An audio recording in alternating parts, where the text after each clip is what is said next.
আজ আমি বাড়িতে বানিয়ে নিলাম চিকেন কর্ন চিজ স্যান্ডউইচ। আমার হাজবেন্ডের ভীষণ প্রিয় একটি রেসিপি।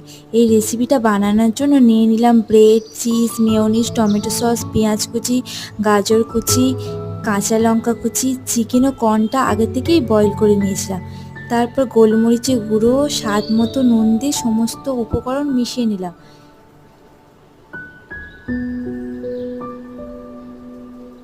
ব্রেডগুলোতে ভালো করে বাটার লাগিয়ে নিলাম। তারপর একটু চাটুতে সেঁকে নিলাম। চিকেনের পুরটা দিয়ে ওপরে একটা চিজ দিয়ে দিলাম। ব্যাস, তৈরি হয়ে গেল চিকেন কর্ন চিজ স্যান্ডউইচ। তারপরে হাজবেন্ডকে বললাম, খেয়ে একটু রিভিউ দাও দেখিনি। বলল, দারুণ হয়েছে, ফাটাফাটি। ভালো লাগলে চ্যানেলটি সাবস্ক্রাইব করে দিবেন।